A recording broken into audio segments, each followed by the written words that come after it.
ซ่องอ้ายน้องสร้างรายรับได้40ล้านกว่ากีบต่อปีด้วยการปลูกไม้กินหมากเลี้ยงสัตว์และผึ้งการสร้างเศรษฐกิจครอบครัวเพื่อแก้ไขความทุกข์ยากและยกระดับชีวิตการเป็นอยู่ให้ดีขึ้นถือเป็นขบวนการหนึ่งที่พวมได้รับการจัดตั้งปฏิบัติอย่างต่างหน้าจากพ่อแม่ประชาชนบรรดาเผ่า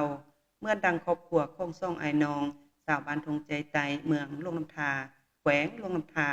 ที่ได้นำใช้เนื้อที่ดินบวกกับความรู้ทางด้านเทคนิควิชาการลงมือปลูกไม้กินหมากเลี้ยงสัตว์และเลี้ยงผึ้งจนประสบผลสำเร็จ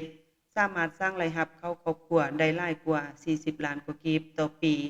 ท่านคำพัดมั่นดวงถาอายุ58ปีประชาชนบ้านทงใจไตผู้เป็นอาย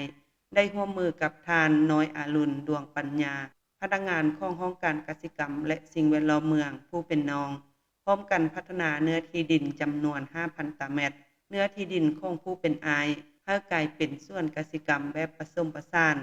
การร่วมมือครั้งนี้ถือเป็นการนำใช้ท่าแห่งบุมซอนร่วมกันอย่างลงตัวระหว่างพื้นที่การผลิตและประสบการณ์ทางด้านเทคนิควิชาการปลูกฝังเลี้ยงสัตว์ของน้องทรายซ่องอ้ายน้องได้เริ่มลงมือบุกเบิกและปลูกไม้กินหมากมาตั้งแต่ปี2022ปัจจุบันภายในส่วนประกอบมีไม้กินหมากหลากหลายชนิดเช่นมักม่วงมักอะโวคาโดมักปุกมักเงาะมักละมุดมักมีมักลินจีมักลำไยมักซีดามักมังกรมักพร้าวมักหุงมักกระทันมักหนาวมักกอกน้ำและผักเนาเคียงคู่กับการปลูกฝังแล้วยังได้มีการเลี้ยงไก่จำนวน200กว่าตัวหมู10กว่าตัวและเลี้ยงผึ้ง10กว่าหีบผ่านการเอาใจใส่บรบัดรักษาเริ่มแต่ปี2023มาฮอดปัจจุบันแม่นสามารถเก็บเกี่ยวผลไม้ได้จำนวนหนึ่งและขายสัตว์เลี้ยงออกสามารถสร้างรายรับเข้าครอบครัวได้ถึง40ล้านกว่ากีบต่อปีพร้อมนั้นท่านคำพัดมั่นดวงถายังได้แบ่งปันประสบการณ์เกี่ยวกับการลงมือปฏิบัติตัวจริงโดยได้ยกให้เห็นถึงขั้นตอนการกะเกียมดินการปลูกและความเอาใจใส่ในการบรบัดรักษาต้นไม้สัตว์เลี้ยงรวมทั้งหีบผึ้งในแต่ละวันที่ต้องอาศัยความดุมันอดทนเจ้าสบายดีข้าพเจ้าซื้อคำพัดมันน้องท่าเนาะอายุก็58ปีละข้าพเจ้ามีดินตอนหนึ่งป้าไว้ก็เลยคิดอยากเฮ็ดสวนเนาะอยากปลูกไม้ให้หมาเลยปรึกษากับน้องชายน้องชายเนี่ยเพิ่นได้ไปเรียนด้านปลูกผังก็เริ่มมาลงมือเฮ็ดอยู่ปี2022เบื้องต้นก็ปลูกมะนาวแล้วก็สั่งเบี้ยไม้มาแต่ทางแขวงแล้วก็มาปลูก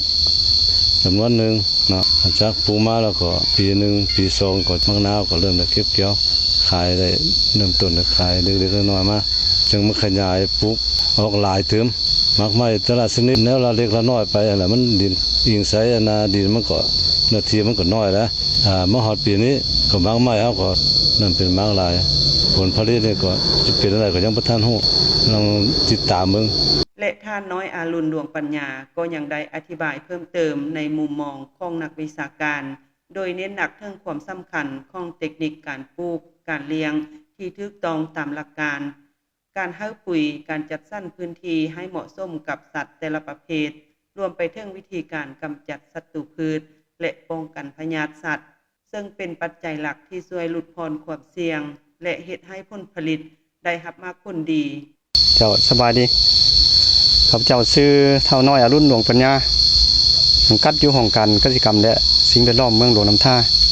เทคนิคการปลูกนี่ข้าพเจ้านี่เฮ็ดแบบใหม่เนาะ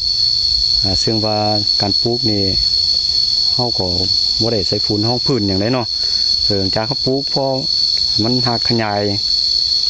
ายออกแล้วเนาะแตกยอดมาเขาจึงใส่ฝุ่นเนาะใส่ฝุ่นหอมหอบโดยพอฝุ่นมันใช้ฝุ่นนั่นงุ่นงัวเนาะเขาเน้นฝุ่นคอกเพราะว่าสวนเขานี่เขาเน้นอินทรีย์เนาะเรื่องป้องกันพยาธิและแมงไม้นี่เรื่องแมงสำคัญมันแมงไม้เนาะแมงไม้นี่โดยเฉพาะมันแมงวันทองเนาะซึ่งว่าไม้มันในปีที่3ที่4มานี่ก็มันมีแมงวันทองมาไข่ใส่หมากไม้เฮานี้เนาะโดยเฉพาะมักสีดาแล้วก็มักผูกนี่เนาะฉะนั้นมันข้าพเจ้ามันได้นำใส่เทคนิควิชาการนั้นก็คือมักสีดานี่ได้ใส่ถุงยางด้วย ใส่ถุงยางห่อเนาะแต่ละหน่วยหั่นเนาะถึงมันมีความปลอดภัยเนาะถึงได้รับผลแล้วก็ที่สองมันได้ใส่ฮอร์โมน